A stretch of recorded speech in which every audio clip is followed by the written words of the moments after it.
Twelfth class का Hindi subject का chapter 5 का हम आप सभी को इस वीडियो में बताएंगे। प्रश्न उत्तर, सारांश और वस्तुनिष्ठ प्रश्न। आप लोग वीडियो के अंत तक बने रहिए और पॉइंट देखते रहिए। अगर आप लोगों को नोट्स लेना होगा 10th 12th का तो आप लोग इस नंबर पर संपर्क कर सकते हैं 82 10 440 360। चैप्टर 5 है रोज। कहानी के पात्र। रोज चैप्टर के लेखक है सच्चिदानंद हीरानंद वात्स्यायन। कहानी के पात्र हैं पत्नी मालती, मालती का पुत्र टीटी, पति महेश्वर, महेश्वर एक डॉक्टर हैं, भाई बहन अज्ञे और मालती।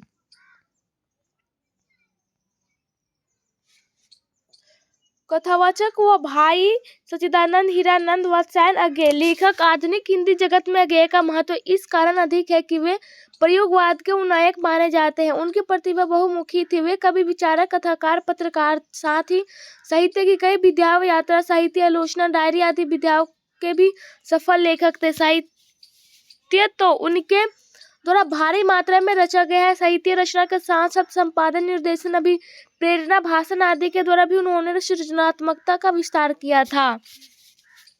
जीवन परिचय। अज्ञे का जन्म 7 मार्च 1911 को कसेया, कुशीनगर में हुआ था। वैसे उसका परिवार करतारपुर पंजाब का मूल निवासी था। उनके पिता प्रख्यात पुरातत्ववेत्ता डॉक्टर हीरानंद शास्त्री थे। उनका तथा उनकी माता का नाम वयंती देवी था। शिक्षा। प्रारंभिक शिक्षा घर पर ही पूरी हुई। पंजाब विश्वविद्यालय से 1925 में मैट्रिक की परीक्षा उत्तीर्ण की। मद्रास क्रिश्चियन कॉलेज में 1927 में इंटर पास किया। फॉरमन कॉलेज लाहौर से 1929 में BSc की परीक्षा उत्तीर्ण की। लाहौर से ही अंग्रेजी में MA पूर्वार्ध पास किया और क्रांतिकारी के रूप में बंदी बना लिए जाने के कारण पढ़ाई रुक गई। उसके पास संस्कृत, अंग्रेजी, हिंदी के अतिरिक्त फारसी, तमिल सहित अनेक भाषाओं का ज्ञान था। अज्ञे का व्यक्तित्व प्रभावशाली था। सुंदर, लंबा, गठीला शरीर था। वे गंभीर, चिंताशील तथा मितभाषी थे। पिता के साथ उन्हें घूमने का पर्याप्त अवसर भी मिला था। साहित्य साधना। मात्र 10 वर्ष की अवस्था में ही काव्य रचना शुरू की। अंग्रेजी हिंदी दोनों में लिखा। बचपन में खेलने के लिए इंद्र सभा नामक एक नाटक की रचना की। अंग्रेजी में एक उपन्यास 1924 से 25 में रचा तथा पहली कहानी 1924 में स्काउट पत्रिका इलाहाबाद में छपी। 1930 के बाद उनका लेखन नियमित हो गया। कहानी संकलन। विपथगा, जयदोल, ये तेरे प्रतिरूप, छोड़ा हुआ रास्ता, लौटती पगडंडियां इत्यादि। 2 नंबर उपन्यास शेखर एक जीवनी, प्रथम भाग 1941 में, द्वितीय भाग 1944 में। अपने अपने अजनबी 1961 में। 3 नंबर नाटक उत्तर प्रियदर्शी। 4 नंबर काव्य संकलन भद्रदूत, चिंता, इतियलम, हरी घास पर क्षण भर, यब बावरा, हेरी और आंगन के पार। द्वार। कितनी नावों में कितनी बार सदा निरा, ऐसा कोई घर आपने देखा है। 5 नंबर यात्रा साहित्य। अरे यायावर, रहेगा याद, एक बूंद सहसा उछली। 6 नंबर है निबंध साहित्य। त्रिशंकु, आत्मनेपद, आलवाल, अघतन, भवंती, अंतरा, शाश्वती, संवत्सर। 7 नंबर संपादन। तार सप्तक प्रथम, दूसरा, तीसरा तथा चौथा, नेहरू अभिनंदन ग्रंथ, पुष्पकरिणी, संवत्सर। 8 नंबर पत्रकारिता। सैनिक, आगरा, विशाल भारत, कोलकाता, प्रतीक, प्रयाग, दिनमान, दिल्ली, थाट वॉक, एवरीमैन्स, अंग्रेजी में संपादन। इसके अतिरिक्त अनुवाद का भी कार्य किया। कहानीकार के रूप में भी उनका महत्वपूर्ण स्थान है। उनकी कहानियां उनके क्रांतिकारी जीवन से भी जुड़ी हैं और प्रेम रोमांस पर भी लिखी गई है। साथ ही मनोविज्ञान को भी उन्होंने छुआ है। उनकी यह भी विशेषता है कि उन्होंने हिंदी को एक नया आयाम दिया है। उनकी मृत्यु हुई 4 अप्रैल 1987 में। सारांश। रोज शीर्षक कहानी के रचयिता आधुनिक हिंदी साहित्य के विद्वान श्री सच्चिदानंद हीरानंद अज्ञे द्वारा लिखी गई है। अज्ञे जी की बहुचर्चितता आधुनिक हिंदी साहित्य में मध्य वर्ग भारतीय समाज में घरेलू स्त्री के जीवन और मनोदशा पर सहानुभूति पूर्वक विचार किया गया है। घरेलू स्त्री के जीवन में काम के अलावा कुछ नहीं रह जाता है। वह अपना सारा समय घर के कामों में निकाल देती है। इस कहानी के प्रमुख पात्र लेखक और उसकी बहन मालती है। कहानी की शुरुआत अचानक से होती है। दोपहर को उस आंगन में पैर रखते ही मुझे ऐसा जान पड़ा मानो उस पर किसी सांप की छाया मंडरा रही है। उनकी आवाज सुनकर मालती बाहर आई। अंदर पहुंचकर लेखक ने पूछा, वे यहाँ नहीं है? उत्तर मिला, अभी दफ्तर से नहीं आए हैं।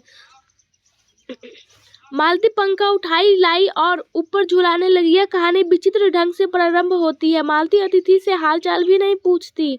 उसके व्यवहार में कर्तव्य पालन का भाव कुछ अधिक ही है। बचपन की बावली चंचल लड़की शादी के बाद इतनी बदल जाती है कि चुप्पी उसके चेहरे पर छा जाती है।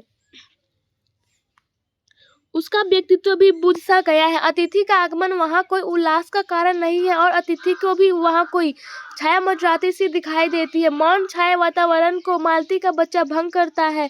मालती उसको संभालने चली जाती है। मालती लेखक के दूर के रिश्ते की बहन थी। वह उसके साथ सखी रूप में रही थी। उनका संबंध भी ऐसा था, साथ खेलती, लड़ती, पिटती और पढ़ने भी साथ ही जाते थे। लेखक 4 वर्ष बाद उससे मिलने आया था। बच्चे का नाम लेखक ने पूछा तो पता चला नाम कोई रखा नहीं है, पर वे टीटी कहते हैं। लेखक को यह भी अखरता है कि मालती ने कोई बात नहीं की। कैसा हूँ यह भी नहीं पूछा। लेखक ने एक बार प्रश्न किया, तुम्हें मेरे आने से विशेष प्रसन्नता नहीं हुई? वह मात्र चौकर हूँ कहकर शांत हो गई।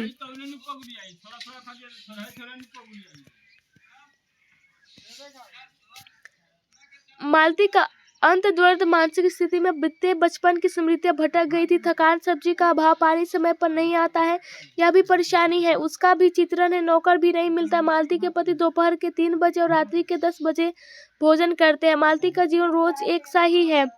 पति का अधिकांश समय डिस्पेंसरी में बीतता है या सोने में। यह मालती के आंतरिक को भली भांति उभारा गया है, जिसमें लेखक को सफलता भी मिली है। उसके पति का आगमन होता है। लेखक ने उनको पहली बार देखा था। दोनों का परिचय हुआ। उनका नाम था महेश्वर।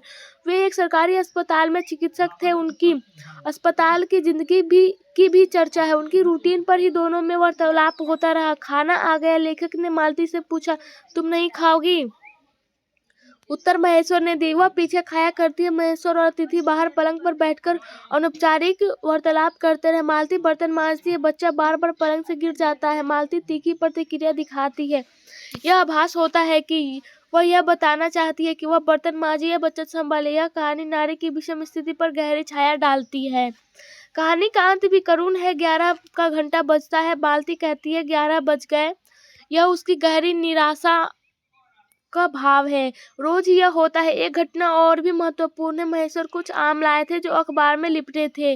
महेश्वर उन्हें धोने को कहते हैं। मालती उस अखबार के टुकड़े को पढ़ती है। यह बताता है कि मालती की जिंदगी एक दायरे में सिमट गई है। वह अखबार भी नहीं पढ़ सकती। यहाँ यह भी तरफ व्यंजित है कि वह बाहरी दुनियादारी से मिलना चाहती है।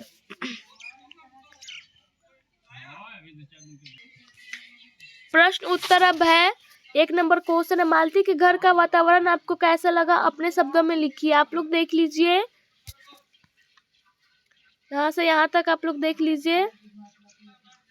2 नंबर अगला क्वेश्चन है, दोपहर में उस सूने आंगन में पैर रखते ही मुझे ऐसा जान पड़ा मानो उस पर किसी की शाम की छाया मंडरा रही हो। यह कैसी शाम की छाया है, वर्णन करें। आप लोग इसका भी आंसर देख लीजिए। 3 नंबर अगला क्वेश्चन है, लेखक और मालती के संबंध का परिचय पाठ के आधार पर दे। आप लोग देख लीजिए। 4 नंबर है, मालती के पति महेश्वर की कैसी छवि आपके मन में बनती है? कहानी में महेश्वर की उपस्थिति का क्या अर्थ रखती है? आप लोग देख लीजिए। 5 नंबर है, गैंग्रीन क्या है? आप लोग इसका भी देख लीजिए क्वेश्चन का आंसर। 6 नंबर है, कहानी से उन वाक्यों को चुने जिसमें रोज शब्द का प्रयोग हुआ है।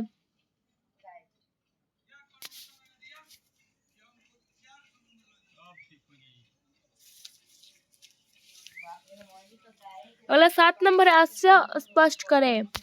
आप लोग देख लीजिए।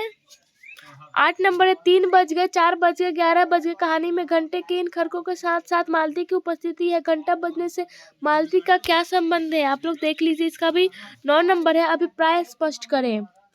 देख लीजिए आप लोग इसका भी आंसर।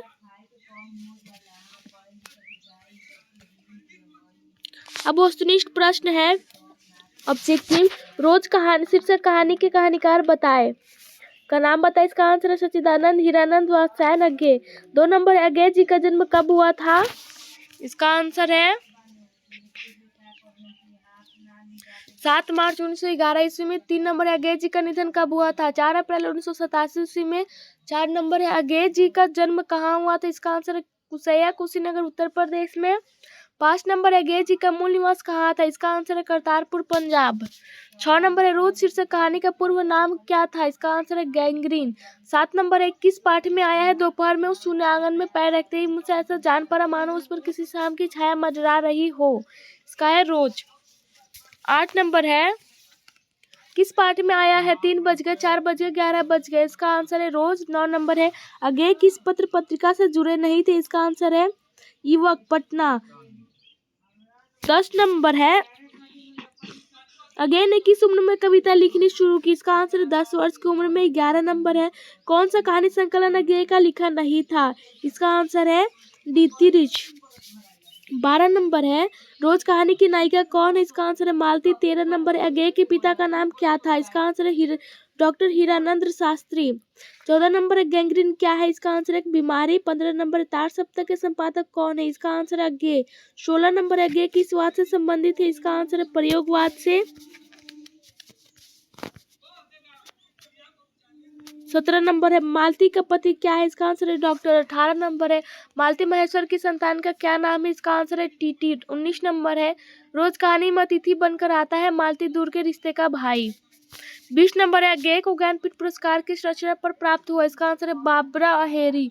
21 नंबर है रोज कहानी घंटे की किस खरकन के साथ समाप्त होती है, इसका आंसर है 11। 22 नंबर है शेखर एक जीवनी किस विधा की कृति है, इसका आंसर है उपन्यास। 23 नंबर है अगे की माँ का नाम था, इसका आंसर व्यंती देवी। 24 नंबर है रोज कहानी शीर्षक में किसने पूछा तुम कुछ पढ़ती लिखती नहीं हो, इसका आंसर है भाई ने। 25 नंबर है निम्न में से किस कहानी में गैंग्रीन का उल्लेख है, इसका आंसर है रोज में। 26 नंबर है दूसरा सप्ताह का प्रकाशन वर्ष है, इसका आंसर है 1951।